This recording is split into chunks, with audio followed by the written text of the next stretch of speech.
Chapter number 4, change in profit sharing ratio among the existing partners, part 3. अच्छा, second part में goodwill किया. Now part 3 में accumulated profit, reserves और losses के बारे में हम लर्न करेंगे. याद रखना गुडविल वाला पॉइंट, और उसके बाद ये जो करने वाले हैं हम लोग, इसके बाद ये सारे के सारे टॉपिक्स आपको बार बार चैप्टर नंबर 4 में, चैप्टर नंबर 5 एडमिशन में, चैप्टर नंबर 6 रिटायरमेंट और डेथ में भी यूजफुल रहेगा. तो याद रखना, यहाँ पे ये जो प्रैक्टिस कर रहे हो तो उसी चैप्टर में, जैसे कि एडमिशन, रिटायरमेंट में फिर से ये रिवीजन करने की जरूरत नहीं पड़ेगी. यही सारे पॉइंट्स वाले सम्स आपको वहां पे मिलेंगे. क्लियर? स्टार्ट करते हैं. Accounting of reserves, accumulated profits and losses. If at the time of change in profit sharing ratio, reserves, accumulated profits and losses exist in the books of the firm, they are transferred to the partner's capital account if capital account are fluctuating, or transferred to current account if capital are fixed in their old profit sharing ratio. याद रखना old ratio में बांटना है partners के बीच में.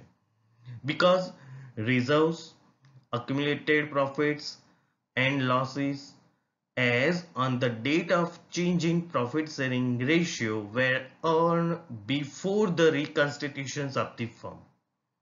ना उसके लिए जर्नल एंट्रीज क्या रहेगी.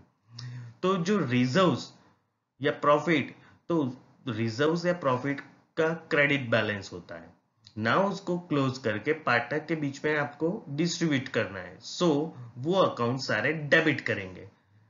तो reserves account debit, profit and loss account अगर क्रेडिट दिया है तो डेबिट करो, workman compensation reserve account debit, investment fluctuation reserve account debit to all partners capital और current account old P&L ratio में. यहाँ पे वर्कमैन कंपेंसेशन रिजर्व में ब्रैकेट में देखो साइड में मैंने दिया हुआ है कि excess of reserve over liability. इसके बारे में इसी लेक्चर में हम लोग बाद में डिस्कस कर रहे हैं.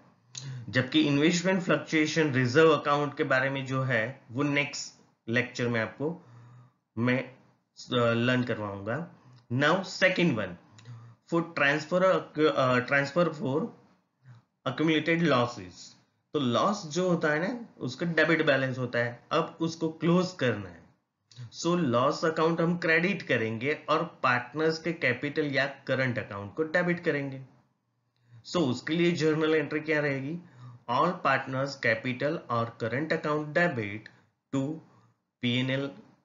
अगर डेबिट बैलेंस है तो उसको क्रेडिट कर दो. और टू डिफर्ड रेवेन्यू एक्सपेंडिचर, ये कॉमन नाम दिया हुआ है मैंने, उसमें जैसे कि एडवर्टाइजमेंट सस्पेंस अकाउंट भी हो सकता है. तो कोई भी ऐसा लॉस है, accumulated लॉस है, तो उसका अकाउंट आपको क्रेडिट करना है और पार्टनर्स कैपिटल या करंट अकाउंट डेबिट करना है. नाउ वर्कमैन कंपेंसेशन रिजर्व, उसके बारे में डिटेल में हम स्टडी करेंगे. तो शुरुआत करते हैं. वर्कमैन कंपेंसेशन रिजर्व क्या है एक्चुअली? तो workman compensation reserve is a reserve set aside out of firm's profit to meet possible liability on account of compensation to employees if it arises. It means a claim may or may not arise. It also means that claim may be equal to or loss or more than amount of reserve. At the time of change in profit sharing ratio, it is treated as follows. Accounting treatment under different situation. First one, when claim against workman compensation reserve does not exist.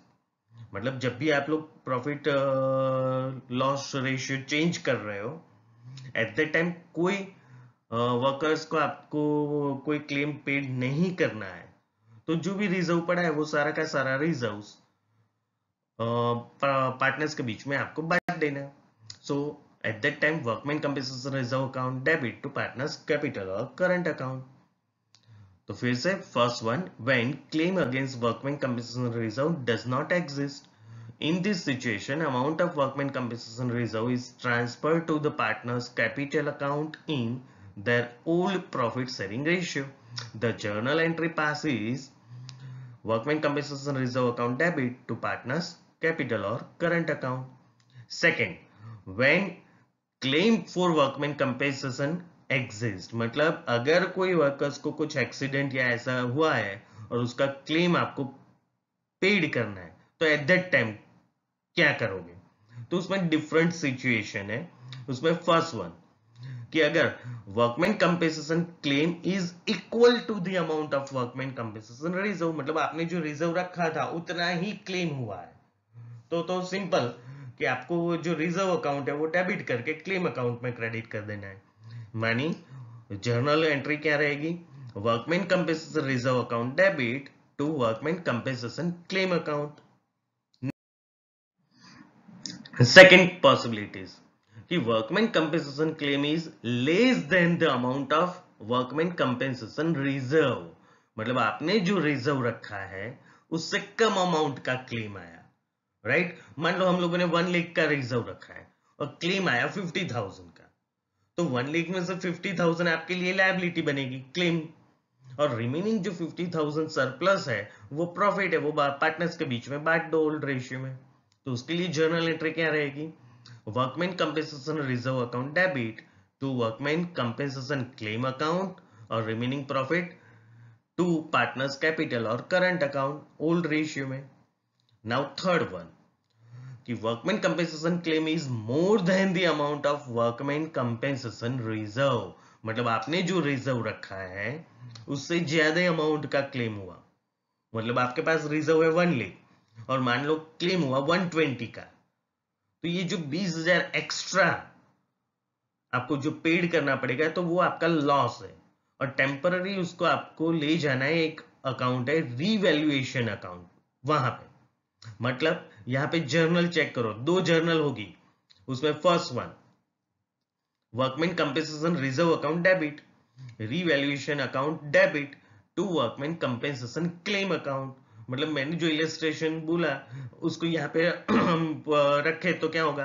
Workman compensation reserve account debit 1 lakh, क्योंकि हमारे पास reserve था 1 lakh. Revaluation account debit करेंगे 20,000 to workman compensation claim account 120.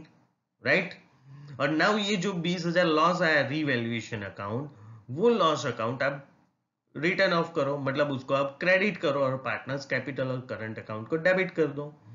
मतलब partners capital और current account debit to revaluation account. Clear? Now एक illustration. पहले तो left side पे मैंने डेटा दिया हुआ है और ये बुक में इलस्ट्रेशन में दिया हुआ है, वही इलस्ट्रेशन मैंने यहाँ रखा है. पार्टनर, तो यहाँ पे there are 3 partners A, B and C. Old ratio 4:3:2 and new ratio 2:3:4. Now workman compensation reserve हमारे पास है 90,000. नाउ फर्स्ट केस, तो अब जो मैं बोल रहा हूं वो केस के साथ साथ बाजू में जर्नल भी आप चेक करते रहना. Case number 1, when there is no claim, या ऐसा मान लो कि सम में आपको वर्कमैन कंपेंसेशन रिजर्व के बारे में कोई एडजस्टमेंट नहीं दिया है, तो मान लेना है कि देयर इज नो क्लेम, या उन्होंने बोल दिया कि वर्कर्स के लिए कोई क्लेम नहीं है, तो अभी उस हिसाब से जाना है. तो आपके लिए जो भी 90,000 रिजर्व था वो प्रॉफिट हो जाएगा, वो पार्टनर्स के बीच में ओल्ड रेशियो में बांटना है. तो ये 90,000 एबीसी के बीच में हम 4:3:2 के रेशियो में बांटेंगे. तो 4:3:2 के रेशियो में बांटोगे तो क्या अमाउंट आएगी? 40:30:20. राइट, तो जर्नल एंट्री क्या रहेगी? केस नंबर 1 आंसर में देखो right side, workman compensation reserve account debit 90,000 to A's capital account, to B's capital account, to C's capital account 40:30:20. याद रखो इस सम में कहीं पे भी मेंशन नहीं किया है कि fix capital method. That's why अगर कोई भी सम में कुछ भी मेंशन नहीं किया है तो मान लेना है कि फ्लक्चुएटिंग कैपिटल मेथड है, मतलब सारे एडजस्टमेंट कैपिटल में डालना है. बट अगर उन्होंने यहाँ पे फिक्स कैपिटल मेथड बोला होता तो ये कैपिटल अकाउंट की जगह पे करंट अकाउंट लिखना है. Right, now case number 2, when a claim on account of workman compensation is 45, मतलब 90 में से 45,000 की liability बनी, तो रिमेनिंग 45,000 ओल्ड रेशियो में पार्टनर्स के बीच में बांटने आए। तो 45,000 4:3:2 के रेशियो में बांटोगे तो 4/9, 3/9 और 2/9 करोगे तो आएगा 20,000, 15,000 और 10,000। सो जर्नल एंट्री क्या रहेगी कि पहले तो वर्कमैन कंपेंसेशन रिजर्व अकाउंट पूरा डेबिट कर दो, तो workman compensation reserve account debit 90,000 to workman compensation claim account 45,000 to A's capital account 20 to B's capital account 15 to C's capital account 10,000. Clear? Now case number 3. When a claim on account of workman compensation is 99,000, मतलब more than reserve. हमारे पास reserve तो only 90,000 था और liability बनी 99, तो 9,000 temporary आपको कहां ले जाना है, रिवैल्यूएशन अकाउंट में डेबिट करना है। तो केस नंबर 3 में दो जर्नल एंट्री बनेगी। पहले ए, तो workman compensation reserve account debit 90,000, revaluation account debit 9,000 to workman compensation claim account 99,000। और अब ये जो रिवैल्यूएशन अकाउंट 9,000 डेबिट किया था उसको सेकेंड एंट्री में आप क्रेडिट कर दो और पार्टनर्स के बीच में बांट दो। तो 4:3:2 के रेशियो में इस कैपिटल अकाउंट डेबिट होगा 4,000, B's capital account debited 3,000, C's capital account debited 2,000 to revaluation account 9,000. Now case number 4.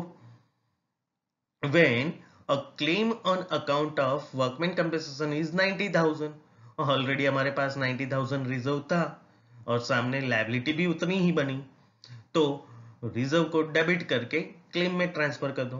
तो case number 4, workman compensation 90,000 to workman compensation claim account 90,000. Clear? Thank you, students.